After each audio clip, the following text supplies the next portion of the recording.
Do you ever feel like you're just getting ready to kick a hornet's nest and make a lot of people really, really mad? Well, strap yourselves in, kiddos, because that's exactly what we're doing today. Because we have to talk about r/motorcycles and how I think it is the worst community on the internet for motorcyclists, and how FortNine made it worse. Here we go.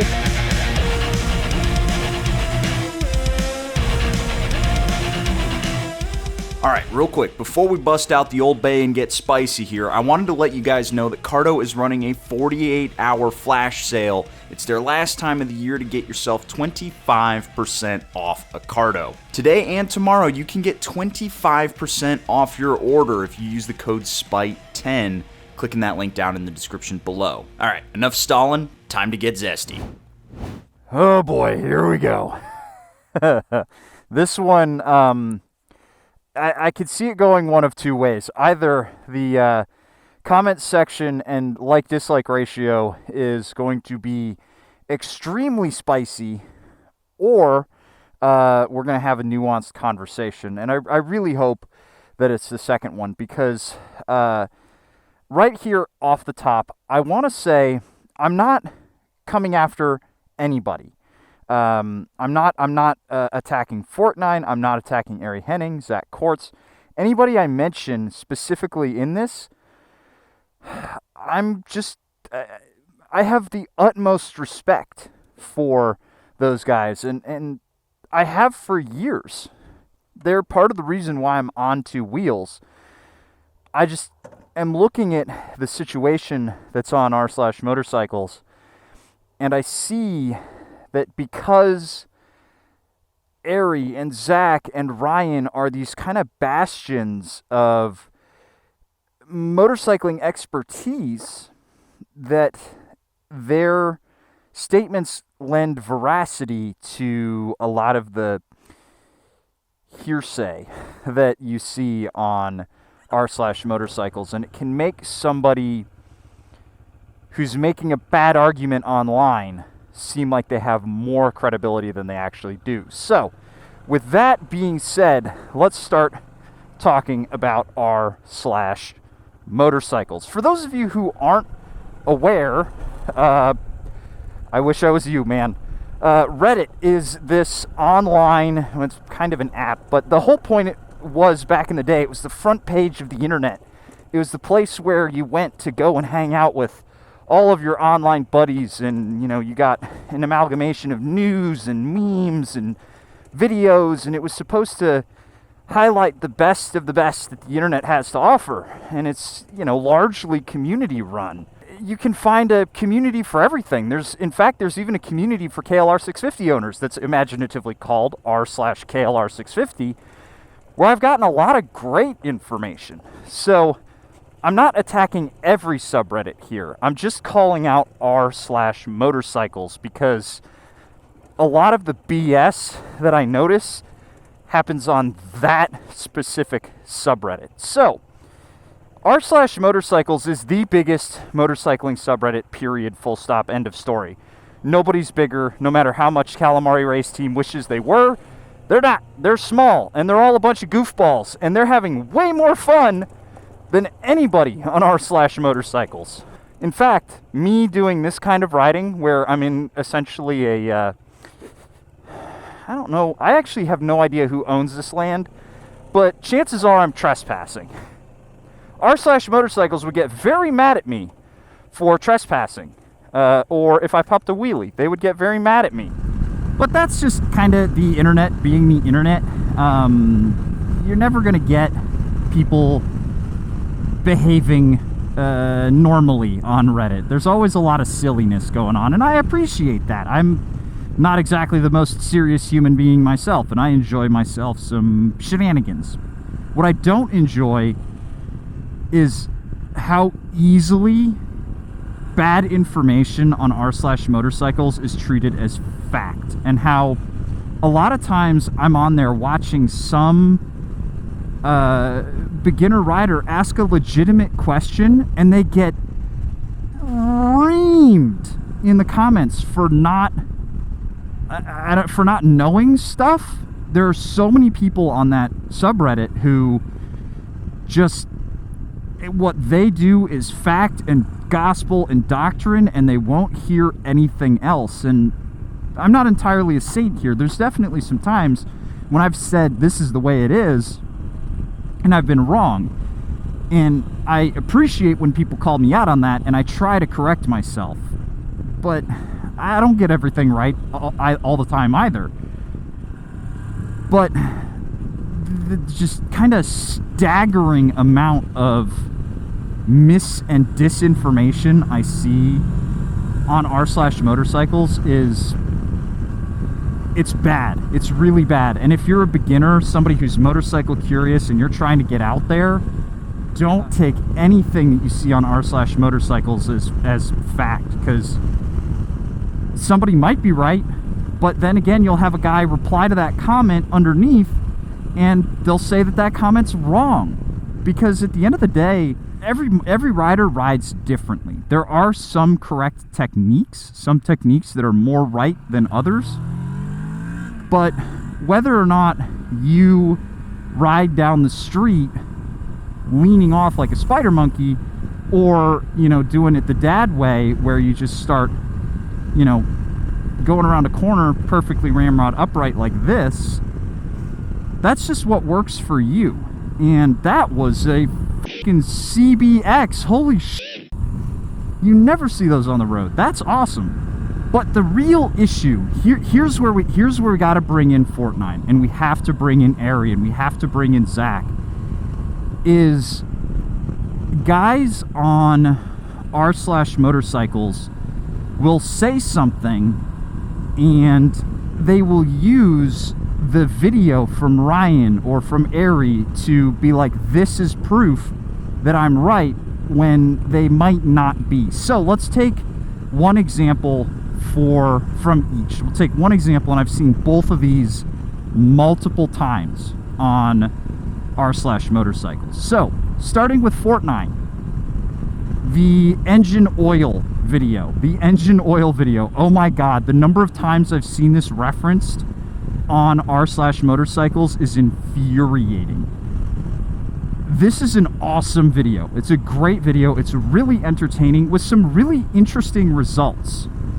And if you haven't seen it, I'll link it down in the description below. I'd be stunned. But essentially what happened is he tested first engine break-in oil from 12 different manufacturers. You know, all of the big four: BMW, Ducati, Aprilia, KTM, Royal Enfield, and then one Chinese manufacturer, and Harley Davidson. So he pulled a bunch of engine oil samples out, and he had them tested for particulate. The idea being, more particulate means that the engine is made poorly, or that perhaps the motor isn't going to be as reliable. And at the end of the video, I'll post the graphs that he posted. Essentially, the Chinese motorcycle proved to be so bad that it fouled the data. And Ducati and Aprilia weren't a ton better. They were better, but only just. Harley Davidson and Suzuki were pretty low down the line. The big four then came in, and then the best was Royal Enfield. And what people ended up saying then as a result of that video was, oh my god, Royal Enfield is making the best motors on the planet. But you'll see a bunch of people complain about how Royal Enfield's breaking down, but their engine oil is the best in the world, right? See, here's the problem. Yes, was that a scientific test? It was. The only problem is, any scientist, and I'm sure that Ryan would agree with me here, any scientist would look at that data sample, one engine from one bike from one manufacturer is not indicative of the quality of every single motorcycle in the line. It's just not. If that were the case, you would have no failures from Royal Enfield, and this Motor Marini that I'm riding would have burned to the ground before I was able to finish this video. And I guarantee you this motorcycle is not going to catch on fire. The real problem is Ryan's too goddamn entertaining. And he speaks with such, that's a giant turkey.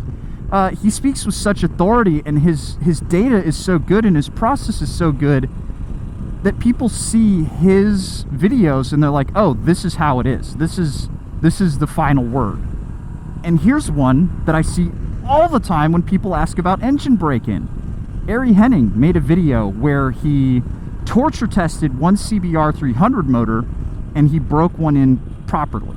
Basically, he did one through the normal break-in procedure, and then he basically ran one at red line for the entire break-in.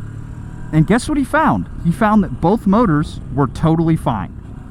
Both motors had very little variation depending on whether or not it was broken in hard or whether it was broken in easy.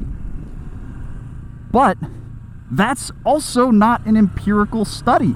It's just not. It's one motor from Honda, who we all say is one of the most reliable motorcycle companies on the planet. And yet people are holding this video up as proof that every motor out there is basically broken in from the factory. Well, here's a story that directly contradicts that. My buddy had a Super Duke, a 1290 Super Duke, that he was breaking in, and the guy, he bought it brand new from the dealership.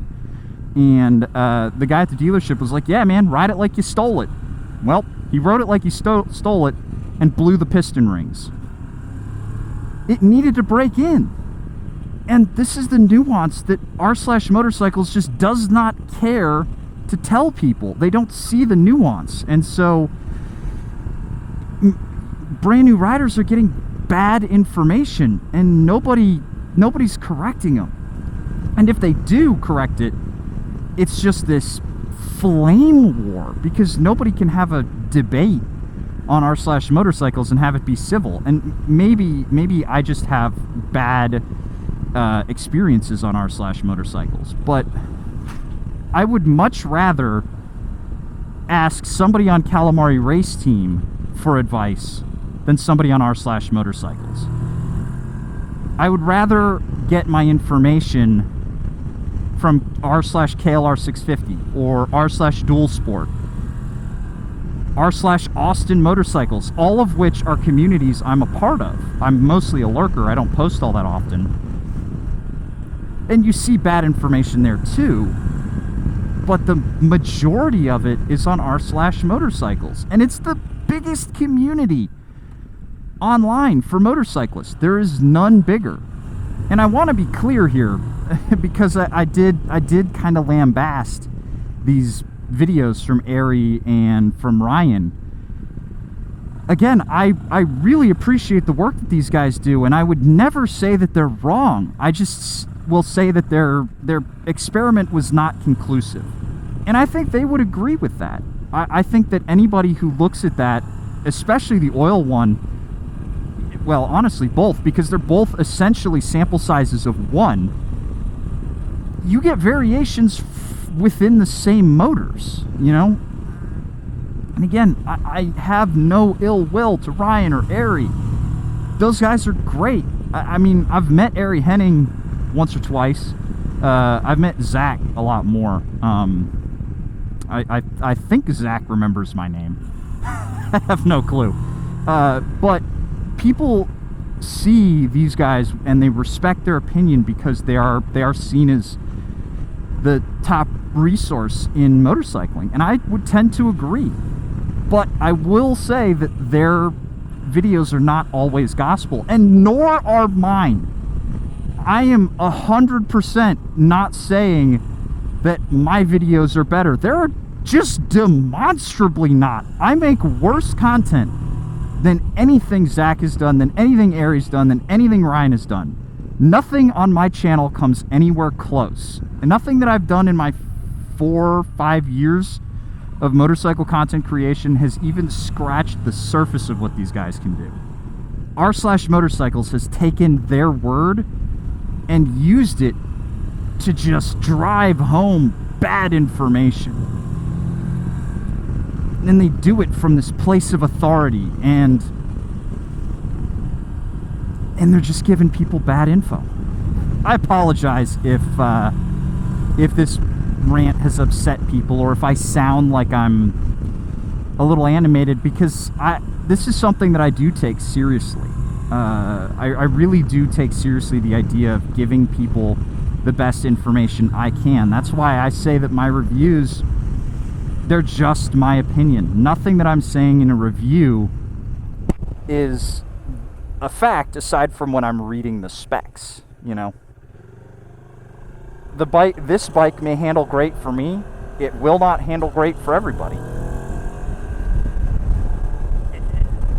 There's just too much variation, and we on the internet, we love to say that everything's an absolute, that everything is either good or bad. But like Obi-Wan Kenobi said, only a Sith deals in absolutes. The world is gray, and so is motorcycling. And r/motorcycles is just so good at dealing in absolute. They're the freaking Emperor Palpatine of the online motorcycle world. And here comes the hate mail. Let's have a real conversation about this. Let's have a talk. Let's not just sit and dig our heels in and be like, you can never change my mind and this place is perfect and blah blah blah. If you feel like you've had really great experiences on r/motorcycles, let me know. And share that with other people, because my experience is just my experience. So with that being said, I'm gonna wrap this one up. This one was a little bit ranty and rambly, but I do want to say one more time here at the end, I'm not blaming Ryan, I'm not blaming Ari, I'm not blaming Zach for any of this. It's not their fault. They made great content, and they said in the videos that their samples were not indicative. They're not applicable to the entire range of motorcycling. But they said it at the end, and so nobody listens to the end. So why am I even saying it here?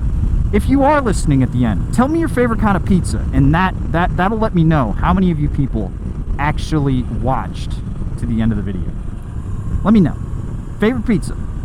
Mine is definitely Supreme minus mushrooms, because I don't love mushrooms on a pizza. But Supreme, oh, it's so good with the green peppers and onions. Gotta love it. Catch you guys in the next one. See you later.